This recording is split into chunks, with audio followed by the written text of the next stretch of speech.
नमस्कार। यह वीडियो उन पुरुषों के लिए है जो अपनी पत्नी से हैं परेशान और चाहते हैं अपनी पत्नी को जेल भिजवाना।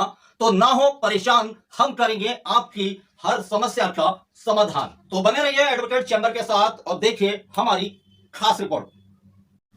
आज हम बात करेंगे अपनी पत्नी को जेल कैसे भेजें। अब आप कहेंगे पत्नी को जेल होती ही नहीं। कुछ हद तक आप सही भी हैं, क्योंकि ज्यादातर केस पत्नी ही अपने पति पर फाइल करती है और पति बेचारा अपना बचाव करता ही नजर आता है। और यदि कभी कोई पति अपनी पत्नी पर केस फाइल भी करता है तो जब पत्नी खुद को फंसा हुआ महसूस करती है तो पत्नी पति को पटा लेती है और सेटलमेंट कर लेती है और बेचारा पति पत्नी की मीठी मीठी बातों में आ जाता है। लेकिन आज हम कुछ ऐसे कानून बताएंगे जिससे आप अपनी पत्नी को जेल पहुंचा सकते हैं। सबसे पहले हम बात करते हैं झूठे आरोपों की। कई बार ऐसा होता है पत्नी अपने पति या पति के परिवार वालों पर झूठे आरोप लगा देती है और पुलिस को शिकायत कर देती है कि उसके पति या देवर या ससुर ने मारा पीटा। ऐसे में जिस दिन की घटना उसने अपनी एफआईआर में दिखाई है और उस दिन देवर ससुर या पति कहीं बाहर हो और उनके पास इस बात का ठोस सबूत हो कि वह उस दिन घटना स्थल पर थे ही नहीं, ऐसे में आप अपनी पत्नी के खिलाफ आईपीसी की धारा 211 के तहत एफआईआर दर्ज करवा सकते हैं और पत्नी को सजा करवा सकते हैं। कई बार ऐसा होता है पत्नी एफआईआर में लिखवा देती है कि पति ने दहेज की डिमांड की और हमने या हमारे माता पिता ने दहेज दिया। जहां पर यह बात लिखी मिल जाए आपको तो आप पत्नी पर दहेज प्रतिषेध अधिनियम की धारा 3 के तहत एफआईआर थाने पर दर्ज करवाएं ताकि पत्नी सजा और जुर्माना दोनों से दंडित हो सके। अब बात करते हैं 340 सीआरपीसी की।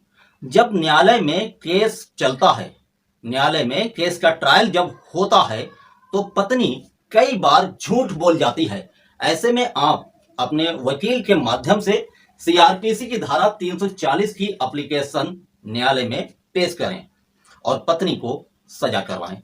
और यदि आपकी पत्नी का कोई बॉयफ्रेंड है और उन दोनों के बीच अवैध संबंध है तो आप दोनों को पार्टी बनाएं और सिविल सूट फाइल करके मुआवजा प्राप्त करें। कई बार ऐसा होता है पत्नी अपने बूढ़े सास ससुर को घर से निकालने पर तुल जाती है। ऐसे में यदि सास ससुर सीनियर सिटीजन है तो वह पहले पुलिस में शिकायत करें, उसके बाद सीनियर सिटीजन एक्ट की धारा 24 के तहत एसडीएम या डीएम को प्रार्थना पत्र दें। इसमें आपकी पत्नी को 3 महीने की सजा और जुर्माना दोनों हो सकता है। कई बार ऐसा होता है पत्नी आए दिन घर में तांडव मचाती हैं, लड़ाई लड़ती हैं। ऐसे में आप 112 डायल करें और पुलिस से यह निवेदन करें कि आपकी पत्नी घर में कोहराम मचा रही है, लड़ाई लड़ रही है, लिहाजा आप हमारे ऊपर और मेरी पत्नी के ऊपर 107, 116 और 150 सीआरपीसी की कार्रवाई करें। वैसे भी यह कार्रवाई दोनों पक्षों पर ही होती है, लेकिन इसका आपको भविष्य में बड़ा फायदा मिल सकता है। कभी कभी ऐसा भी होता है कि पत्नी अपने मायके वालों को बुला लेती है और मायके वाले पति के घर में आकर पंचायत करते हैं, गाली गलौज करते हैं। ऐसे में आप 112 डायल करें और पुलिस को बताएं मायके वाले आए और उन्होंने प्लानिंग की, उसके बाद गाली गलौज की, उसके बाद मेरी बहन या मेरी मां को अश्लील हरकतें की, आपत्तिजनक बातें कहीं। ऐसे में आप अपनी पत्नी और उनके मायके वालों पर 120 बी, 354, 504 और ना जाने कितनी धाराओं के तहत एफआईआर दर्ज करवा सकते हैं। कभी कभी ऐसा भी होता है कि पत्नी अपनी एफआईआर में लिखवाती है कि हमारे माता पिता ने 50 लाख शादी में खर्च किए या फिर 20 लाख शादी में खर्च किए या फिर 30 लाख शादी में खर्च किए।